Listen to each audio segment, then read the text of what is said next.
ভবিষ্যৎ নিয়ে ভাবতে শেখ হাসিনাকে সময় দিচ্ছে ভারত। সরকার প্রধান থেকে পদত্যাগের পর থেকে ভারতের দিল্লিতে গোপন অবস্থানে রয়েছেন শেখ হাসিনা। তাকে আপাতত কিছুদিন সময় দিয়েছে ভারত। ভারতের দিল্লির সর্বদলীয় বৈঠকে এমনটাই জানিয়েছেন পররাষ্ট্রমন্ত্রী এস জয়শঙ্কর। বাংলাদেশ পরিস্থিতি নিয়ে সব দলের সঙ্গে বৈঠকে বসেছিলেন তিনি। বৈঠকে উপস্থিত ছিলেন কেন্দ্রীয় স্বরাষ্ট্রমন্ত্রী অমিত শাহ, প্রতিরক্ষামন্ত্রী রাজনাথ সিংহ, সংসদ বিষয়ক মন্ত্রী কিরেন রিজিজুরাও। বাংলাদেশে প্রবাসী ভারতীয় নাগরিকদের পরিস্থিতি নিয়েও ওই বৈঠকে আলোচনা হয়েছে। কেন্দ্র জানিয়েছে বাংলাদেশ সেনাবাহিনীর সঙ্গে যোগাযোগ রেখেছে নয়াদিল্লি। পরিস্থিতি কোন দিকে গড়ায় তা দেখা হচ্ছে। সূত্রের খবর, সর্বদলীয় বৈঠকে বাংলাদেশ নিয়ে ভারতের কি অবস্থান তা দেশটির সব সংসদ সদস্যকে জানিয়েছেন জয়শঙ্কর। তার বক্তব্য অনুযায়ী আপাতত শেখ হাসিনাকে কিছুদিন সময় দিতে চায় ভারত। তার ভবিষ্যৎ পরিকল্পনা কি তা তিনি ভারত সরকারকে জানাবেন। সেই ভাবনা চিন্তার জন্য সময় নিচ্ছেন।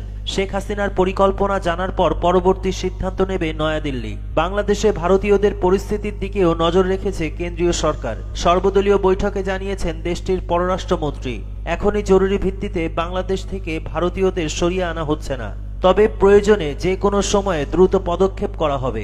ভারত প্রস্তুত আছে। সর্বদলীয় বৈঠকে সংসদ সদস্যদের জয়শঙ্কর বলেছেন, যে পরিস্থিতি বাংলাদেশে তৈরি হয়েছে তার দিকে আমরা নজর রাখছি। সঠিক সময় এলে ভারত সরকার সঠিক পদক্ষেপ করবে। বাংলাদেশের পরিস্থিতি পর্যালোচনা করতে সোমবারই কেন্দ্রীয় মন্ত্রিসভায় নিরাপত্তা বিষয়ক কমিটির জরুরি বৈঠক ডেকেছিলেন দেশটির প্রধানমন্ত্রী নরেন্দ্র মোদী। সোমবার রাতে প্রধানমন্ত্রীর সরকারি বাসভবনে আয়োজিত ওই বৈঠকেও হাজির ছিলেন স্বরাষ্ট্রমন্ত্রী, প্রতিরক্ষামন্ত্রী, পররাষ্ট্রমন্ত্রীরা। ছিলেন প্রধানমন্ত্রীর দপ্তরের প্রিন্সিপাল সচিব পি.কে. মিশ্র, র এর প্রধান রবি সিনহা এবং গোয়েন্দা বিভাগের আইবি ডিরেক্টর তপন ডেকা।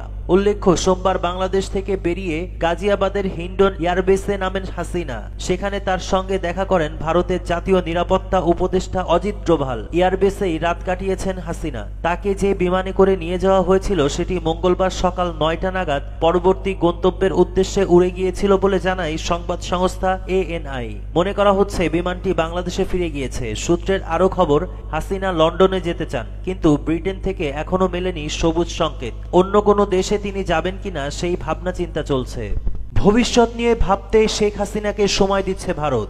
সরকার প্রধান থেকে পদত্যাগের পর থেকে ভারতের দিল্লিতে গোপন অবস্থানে রয়েছেন শেখ হাসিনা। তাকে আপাতত কিছুদিন সময় দিয়েছে ভারত। ভারতের দিল্লির সর্বদলীয় বৈঠকে এমনটাই জানিয়েছেন পররাষ্ট্রমন্ত্রী এস জয়শঙ্কর। বাংলাদেশ পরিস্থিতি নিয়ে সব দলের সঙ্গে বৈঠকে বসেছিলেন তিনি। বৈঠকে উপস্থিত ছিলেন কেন্দ্রীয় স্বরাষ্ট্রমন্ত্রী অমিত শাহ, প্রতিরক্ষামন্ত্রী রাজনাথ সিংহ, সংসদ বিষয়ক মন্ত্রী কিরেন রিজিজুরাও। বাংলাদেশে প্রবাসী ভারতীয় নাগরিকদের পরিস্থিতি নিয়েও ওই বৈঠকে আলোচনা হয়েছে। কেন্দ্র জানিয়েছে বাংলাদেশ সেনাবাহিনীর সঙ্গে যোগাযোগ রেখেছে নয়াদিল্লি। পরিস্থিতি কোন দিকে গড়ায় তা দেখা হচ্ছে। সূত্রের খবর, সর্বদলীয় বৈঠকে বাংলাদেশ নিয়ে ভারতের কি অবস্থান তা দেশটির সব সংসদ সদস্যকে জানিয়েছেন জয়শঙ্কর। তার বক্তব্য অনুযায়ী আপাতত শেখ হাসিনাকে কিছুদিন সময় দিতে চায় ভারত। তার ভবিষ্যৎ পরিকল্পনা কি তা তিনি ভারত সরকারকে জানাবেন। সেই ভাবনা চিন্তার জন্য সময় নিচ্ছেন। শেখ হাসিনার পরিকল্পনা জানার পর পরবর্তী সিদ্ধান্ত নেবে নয়াদিল্লি। বাংলাদেশে ভারতীয়দের পরিস্থিতির দিকেও নজর রেখেছে কেন্দ্রীয় সরকার। সর্বদলীয় বৈঠকে জানিয়েছেন দেশটির পররাষ্ট্রমন্ত্রী, এখনই জরুরি ভিত্তিতে বাংলাদেশ থেকে ভারতীয়দের সরিয়ে আনা হচ্ছে না, তবে প্রয়োজনে যে কোনো সময়ে দ্রুত পদক্ষেপ করা হবে। ভারত প্রস্তুত আছে। সর্বদলীয় বৈঠকে সংসদ সদস্যদের জয়শঙ্কর বলেছেন, যে পরিস্থিতি বাংলাদেশে তৈরি হয়েছে তার দিকে আমরা নজর রাখছি। সঠিক সময় এলে ভারত সরকার সঠিক পদক্ষেপ করবে। বাংলাদেশের পরিস্থিতি পর্যালোচনা করতে সোমবারই কেন্দ্রীয় মন্ত্রিসভায় নিরাপত্তা বিষয়ক কমিটির জরুরি বৈঠক ডেকেছিলেন দেশটির প্রধানমন্ত্রী নরেন্দ্র মোদী। সোমবার রাতে প্রধানমন্ত্রীর সরকারি বাসভবনে আয়োজিত ওই বৈঠকেও হাজির ছিলেন স্বরাষ্ট্রমন্ত্রী, প্রতিরক্ষামন্ত্রী, পররাষ্ট্রমন্ত্রীরা। ছিলেন প্রধানমন্ত্রীর দপ্তরের প্রিন্সিপাল সচিব পি.কে. মিশ্র, র এর প্রধান রবি সিনহা এবং গোয়েন্দা বিভাগের আইবি ডিরেক্টর তপন ডেকা। উল্লেখ্য, সোমবার বাংলাদেশ থেকে বেরিয়ে গাজিয়াবাদের হিন্ডন এয়ারবেসে নামেন হাসিনা। সেখানে তার সঙ্গে দেখা করেন ভারতের জাতীয় নিরাপত্তা উপদেষ্টা অজিত ডোভাল। এয়ারবেসেই রাত কাটিয়েছেন হাসিনা। তাকে যে বিমানে করে নিয়ে যাওয়া হয়েছিল সেটি মঙ্গলবার সকাল ৯টা নাগাদ পরবর্তী গন্তব্যের উদ্দেশ্যে উড়ে গিয়েছিল বলে জানায় সংবাদ সংস্থা ANI।